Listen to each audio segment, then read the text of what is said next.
क्या आपको भी डायबिटिक रेटिनोपैथी के लिए डॉक्टर ने इंजेक्शन, लेज़र या सर्जरी की एडवाइस करी है और आप कंफ्यूज हैं कि आपके लिए क्या ट्रीटमेंट बेहतर है? तो ये वीडियो आपके लिए है। नमस्ते, मैं doctor Paresh Nichlani, phaco and refractive surgeon, SV eye care and LASIK laser centre Bhopal से। सबसे कॉमन सवाल अगर कोई डायबिटिक रेटिनोपैथी का पेशेंट मेरे पास आता है तो ये पूछता है कि सर, क्या मुझे लेज़र लगेगी, क्या मुझे इंजेक्शन लगेगी या मेरी सर्जरी होगी? तो आइए आज इन सवालों के हम जवाब जानते हैं स्टेप बाय स्टेप वे में, और कौन सा ट्रीटमेंट किस कंडीशन के लिए बेहतर होता है। सबसे पहले सीधा ट्रीटमेंट ऑप्शन जानने से पहले हम समझ लेते हैं डायबिटिक रेटिनोपैथी एग्जैक्टली होती क्या है। तो ये एक स्पेसिफिक बीमारी है जो उन मरीजों को होती है जिनको लंबे समय से शुगर की बीमारी या डायबिटीज है। हाई ब्लड शुगर होने की वजह से आंखों के अंदर की जो आंखों का जो पर्दा होता है, जिसे हम रेटिना कहते हैं, उसकी जो नसें होती हैं, ब्लड वेसल्स होती हैं, वो धीरे धीरे ब्लॉक होने लग जाती हैं और धीरे धीरे उसमें से ब्लड लीक होना चालू हो जाता है। इसी बीमारी को हम डायबिटिक रेटिनोपैथी कहते हैं। आप समझिए कि एक कैमरा है। कैमरा का जो सबसे इम्पोर्टेंट पार्ट होता है वो उसका सेंसर होता है। वही हमारे आंखों में रेटिना का रूप लेता है। तो अगर कितना भी अच्छा कैमरा हो और उसका सेंसर खराब हो जाए तो आपके अच्छे चित्र नहीं आएंगे।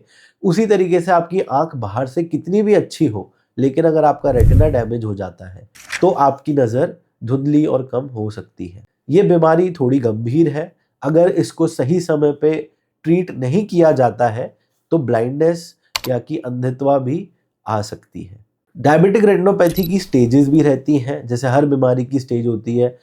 तो शुरुआती स्टेज को हम नॉन प्रोलिफरेटिव डायबिटिक रेटिनोपैथी कहते हैं, जिसमें कुछ खून के धब्बे आने लगते हैं और ब्लड वेसल्स के चेंजेस आना चालू हो जाते हैं। अगर इसे हम ट्रीट नहीं करते हैं तो यही शुरुआती stage advance diabetic eye disease का रूप ले लेती है, जिसके अंदर हमारे आँख के पर्दे में सूजन आना चालू हो जाती है, नई नसें बनना चालू हो जाती हैं, विट्रस हेमरेज यानी कि आँख के पीछे के पानी में खून जमा होना, और अंत में रेटिनल डिटैचमेंट, इसका मतलब है पर्दा उखड़ जाना, जिससे हमारी रोशनी परमानेंटली कम हो सकती है। ट्रीटमेंट ऑप्शन चालू करने के पहले डॉक्टर आपके रेटिना का, आंख के पर्दे का एक डिटेल्ड इवैल्यूएशन करता है, जिसको कंप्लीट रेटिनल एग्जामिनेशन हम कहते हैं। रेटिनल एग्जामिनेशन के अलावा कुछ स्पेशलाइज्ड मशीन से भी जांचें होती हैं, जिनको एक ओसीटी कहते हैं, जो आंखों के पर्दे की अलग अलग लेयर्स के बारे में हमें डिटेल देता है, और आंखों की एंजियोग्राफी यानी कि जो आंखों की रेटिना की नसें हैं वो कितनी ब्लॉक है, कितना उसमें से लीकेज है। इन जांचों के आधार पर ही वो डिसाइड करता है कि आप कौन सी स्टेज ऑफ डायबिटिक रेटिनोपैथी पे हैं, और उसी हिसाब से आपका इलाज चालू होता है। अब हम समझते हैं कि किस स्टेज के लिए कौन सा इलाज जरूरी रहता है। तो घबराने की बिल्कुल ज़रूरत नहीं है। अगर डायबिटिक रेटिनोपैथी सही समय पे और सही इलाज द्वारा ट्रीट की जाती है तो उसका इलाज बहुत सक्सेसफुल होता है। पेशेंट का ऑलमोस्ट पूरी नज़र रिकवर की जा सकती है। अर्ली स्टेजेस में अगर पेशेंट सिर्फ डायबिटीज़ को कंट्रोल करता है और एंटीऑक्सीडेंट थेरेपी लेता है तो ये जो शुरुआती चेंजेस है डायबिटिक रेटिनोपैथी के, वो रिवर्स हो सकते हैं। अगर आँख की स्थिति ऐसी हो गई है कि उसमें खून के धब्बे आना चालू हो गए हैं और जो सेंट्रल पार्ट है जिसको हम मैक्यूला कहते हैं, उसके अंदर सूजन आना चालू हो गई है, जिसको डायबिटिक मैक्यूलर इडीमा भी कहते हैं, और या नई नसें बनना चालू हो गई हैं, इस कंडीशन में डॉक्टर आपको इंजेक्शन का एडवाइस करेंगे। ये इंजेक्शन एंटी वेजेफ इंजेक्शन होता है, जो इस मैक्यूलर सूजन को और जो नई नसें पनपना चालू हो गई हैं उनको धीरे धीरे करके कम कर देता है और आपका विजन रिस्टोर हो जाता है। ध्यान रखिए, इंजेक्शन एक इलाज नहीं है। इंजेक्शन सूजन को सबसाइड करने का तरीका है, और अगर ये सूजन दोबारा से आती है तो रिपीटेड इंजेक्शन की आवश्यकता पड़ सकती है। एंटी वेजेफ इंजेक्शन के अलावा आज के टाइम में हमारे पास एक उपाय मौजूद है, जिसको हम डेक्सामेथासोन इम्प्लांट बोलते हैं, जो कि मार्केट में ओजुडेक्स नाम से बिकता है। ये एक दूसरी मोड ऑफ थेरेपी है। इसके अंदर एंटी वेजेफ दवाई नहीं रहती है, इसके अंदर स्टीरॉइड दवा रहती है, और ये एक इम्प्लांट के रूप में रहता है। लगता इंजेक्शन की ही तरह है। ये आपके पीछे के पर्दे के ऊपर जाकर के इम्प्लांट बैठ जाता है और धीरे धीरे घुलने लगता है। जैसे जैसे वो घुलता है उसके अंदर की जो दवाई है वो रिलीज होती है और जो आपके आंख के पर्दे में सूजन आई है, आंख के पर्दे में इन्फ्लेमेशन है, उसको वो धीरे धीरे कम करता है। तो ये डॉक्टर डिसीजन रहता है कि आपके लिए एंटी VEGF इंजेक्शन बेहतर है या ओज़ुडेक्स का इंजेक्शन बेहतर है। इंजेक्शन ओटी के अंदर ही लगाया जाता है। इसमें बहुत मिनिमम दर्द होता है। इंजेक्शन का प्रोसीजर सिर्फ 5 मिनट का रहता है। डॉक्टर आपके आंख के ऊपर कुछ नमिंग ड्रॉप डालते हैं और छोटा सा इंजेक्शन लगा देते हैं। पोस्ट ऑपरेटिव हफ्ते 10 दिन का थोड़े से प्रिकॉशन रखने रहते हैं जिससे इन्फेक्शन का बचाव रहे, और इसमें बहुत ज़्यादा प्रिकॉशन या पोस्ट ऑपरेटिव केयर की ज़रूरत नहीं रहती है। अब हम दूसरी मोडालिटी पे आते हैं जो कि लेज़र आई ट्रीटमेंट होता है, जिसको पैन रेटिनल फोटोकोगुलेशन कहा जाता है। इसको समझने के लिए मैं आपको एक उदाहरण देता हूँ कि एक छोटा सा कमरा है, उसके अंदर पहले 10 लोग रहते थे और 10 लोगों का खाना आता था, तो कमरा अच्छे से बना हुआ रहता था। लेकिन इसी कमरे में खाने की जो सप्लाई है वो 10 की जगह 5 हो गई है, लेकिन अभी भी लोग 10 हैं।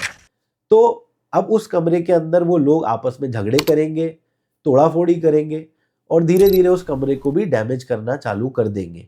लेकिन अगर इसी कमरे में मैं उन 10 लोग की जगह अगर 5 लोग को हटा देता हूं तो खाना और लोग एक दूसरे के लिए अप्रोप्रिएट हो जाएंगे, तो वापस से एक स्टेबिलिटी डेवलप हो जाएगी।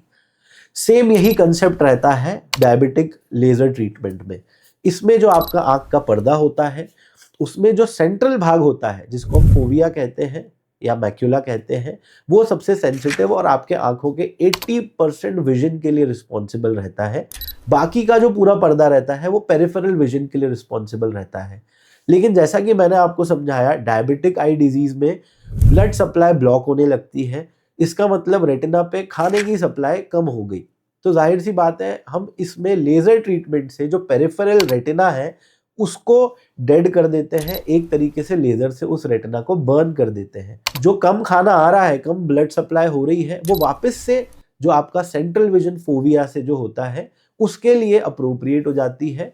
तो आंखों में सूजन होना और दूसरे डिस्ट्रक्शन होना कम हो जाते हैं। ये लेजर कोई ऑपरेशन नहीं होता, ये एक नॉर्मल सी मशीन पे बैठा के लेंस लगा के आंख का हम लेजर करते हैं। पोस्ट ऑपरेटिवली इसमें कोई भी प्रिकॉशन नहीं है, आप अपनी दिनचर्या पूरी कंटिन्यू कर सकते हैं। ध्यान रखने की बात यह है कि लेजर ट्रीटमेंट होने के तुरंत बाद आपको फायदा नहीं मिलता। ये एक प्रोलॉन्ग प्रोसेस है ताकि आपके आंखों में जो सूजन आई है वो धीरे धीरे कम होना चालू हो, डिस्ट्रक्शन जो आंखों में हो रहा है वो धीरे धीरे कम हो जाए और आपका विजन लॉन्गर टाइम में रिस्टोर रहेगा और बचा हुआ रहेगा। जो डायबिटिक आगे की स्टेजेस हैं वो आपके आंखों में अगर लेजर बराबर हुआ है और आपका डायबिटीज कंट्रोल में है तो वो आगे एडवांस डिजीज आपकी आंखों में नहीं होगा। अब हम तीसरे विकल्प पे आते हैं जो कि है सर्जरी।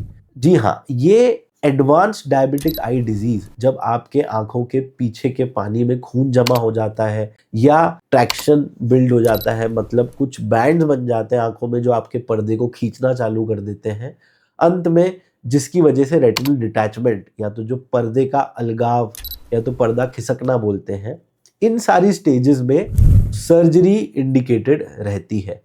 इस सर्जरी में ये बहुत ही माइक्रोस्कोपिक सर्जरी होती है, कॉम्प्लेक्स सर्जरी होती है।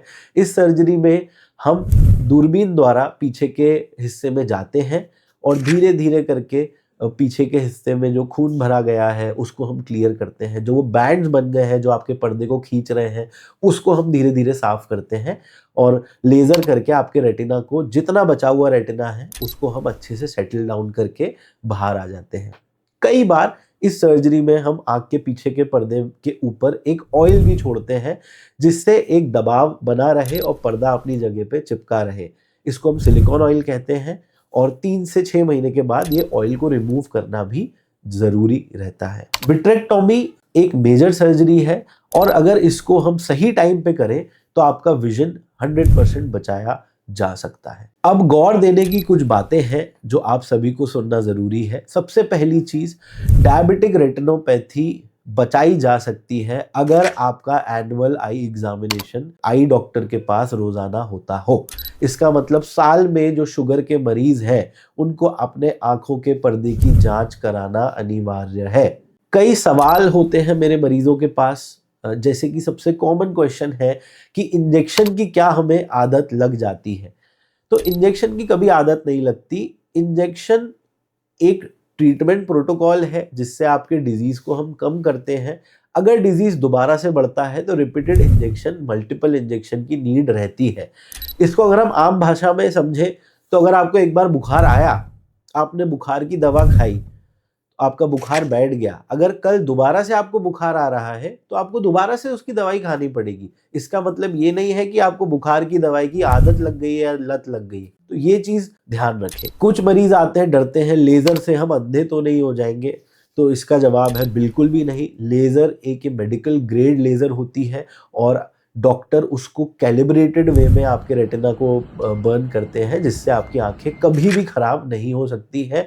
उल्टा ये आपके आंखों के रोशनी को बचाने के लिए बनाई गई लेजर है। कई मरीज आते हैं बोलते हैं सर अब मेरा शुगर कंट्रोल अच्छा चल रहा है, क्या अब भी मुझे ये ट्रीटमेंट की आवश्यकता है? तो अगर आपके आंखों में डायबिटिक रेटिनोपैथी एक स्टेज के ऊपर चली गई है, शुगर कंट्रोल करना तो ज़रूरी है ही है, लेकिन उसके साथ ट्रीटमेंट लेना भी ज़रूरी है ताकि आपकी जो आंखों में डैमेज हो चुका है वो आगे ना बढ़े और ट्रीटमेंट के साथ धीरे धीरे उस डैमेज को हम ठीक कर पाए। तो अंत में मैं आप सभी दर्शकों को अश्योर करना चाहता हूं कि डायबिटिक रेटिनोपैथी ट्रीटेबल डिजीज है अगर हम इसका सही समय पर सही इलाज चालू करें। लेजर ट्रीटमेंट, इंजेक्शन ट्रीटमेंट और सर्जरी तीनों का अपना अपना रोल होता है। अलग अलग स्टेजेस पे तीनों की ज़रूरत पड़ती है। कई बार हमें दो ट्रीटमेंट मोडालिटी को मिलाना भी पड़ता है, जैसे कि हम इंजेक्शन और लेजर्स को एक साथ करते हैं। कई बार इंजेक्शन लगाने के 3 से 4 दिन के बाद हम सर्जरी भी प्लान करते हैं। ये जो आपके आई डॉक्टर हैं उनका डिसीजन फाइनल रहेगा और आप उनको ब्लाइंडली फॉलो करिए, वो आपके लिए बहुत अच्छा ट्रीटमेंट क्यूरेट करेंगे।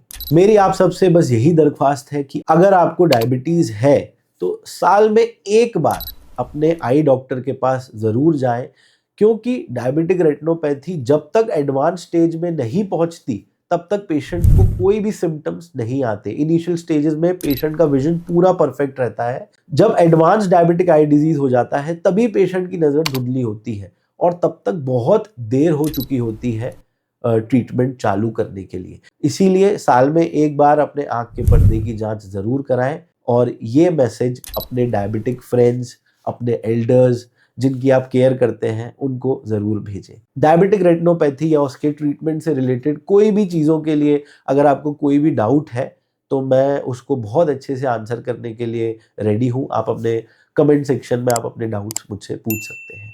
Thank you.